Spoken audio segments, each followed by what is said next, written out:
saya selama mengikuti Zoom meeting bersama Ibu Indah Purnama, yaitu pertama kali beliau memperkenalkan diri beliau.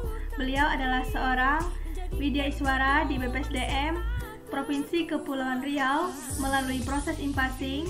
Sebelumnya beliau adalah seorang nakes. Adapun pembelajaran pada agenda 3 ini untuk memberikan pemahaman terkait kedudukan, peran, serta fungsi sebagai seorang ASN.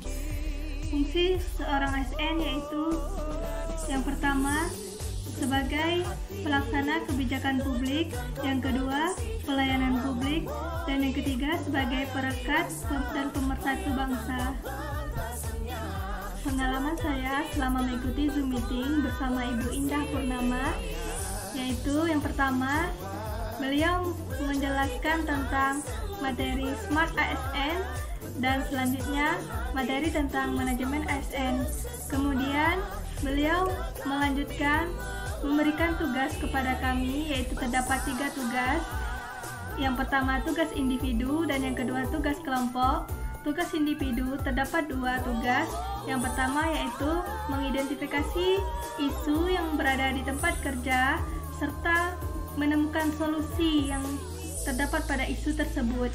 Kemudian membuat learning journal dalam bentuk video, kemudian diunggah melalui media sosial dan menceritakan tentang pengalaman kami selama mengikuti Zoom bersama Ibu Indah Purnama, dan kemudian memberikan ulasan serta pemaknaan kami terhadap pembelajaran yang telah beliau berikan.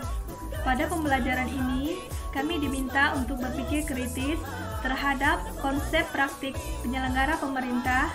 Salah satunya yaitu tugas yang telah beliau berikan, yaitu menganalisis isu yang berada di tempat kerja, serta kami diminta untuk berpikir kritis bagaimana cara memecahkan isu tersebut.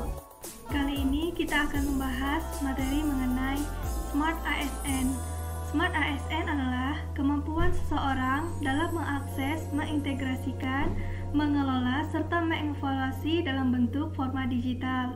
Adapun 4 pilar digital yaitu yang pertama, digital skill atau kemampuan, yang kedua, digital kultur atau kebudayaan, yang ketiga, digital ethics, yang keempat, digital safety atau keamanan.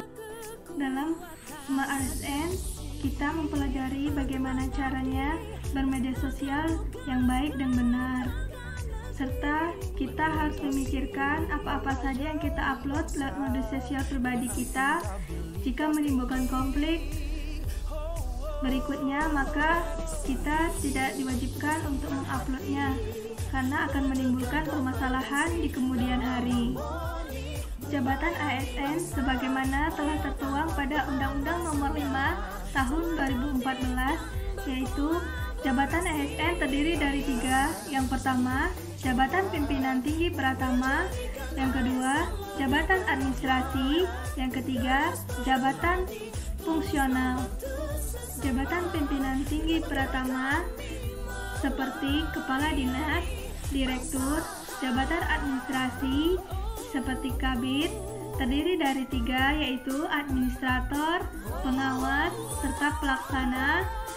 Jabatan fungsional terdiri dari 2, yaitu ahli dan terampil.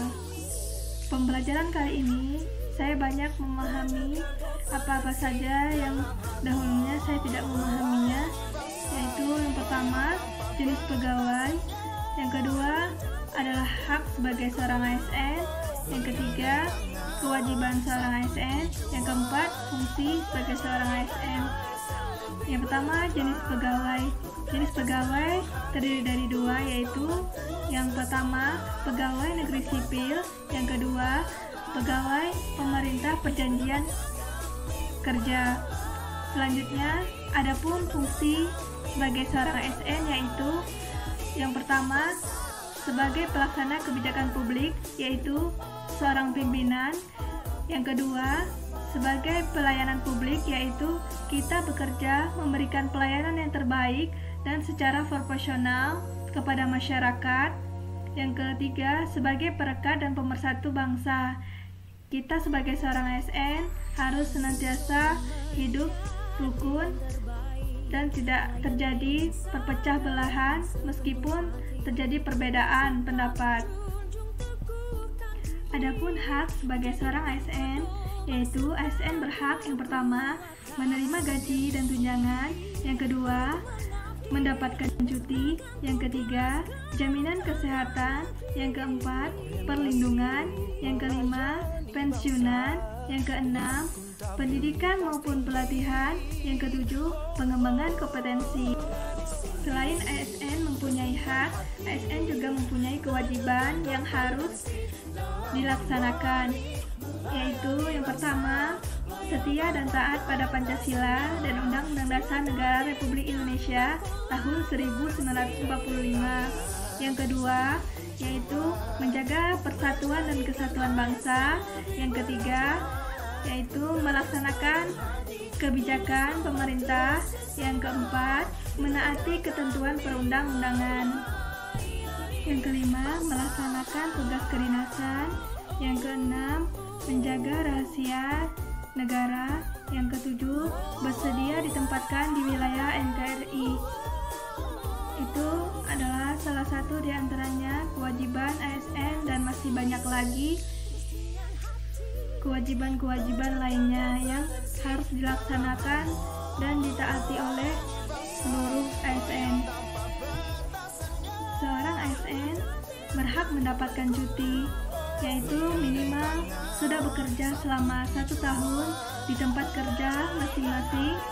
Adapun cuti tahunan yang bisa didapatkan, yang pertama yaitu cuti besar, yang kedua cuti sakit, yang ketiga cuti melahirkan, yang keempat cuti keguguran, yang kelima cuti alasan penting, yang keenam cuti bersama, yang ketujuh cuti di luar tanggungan negara.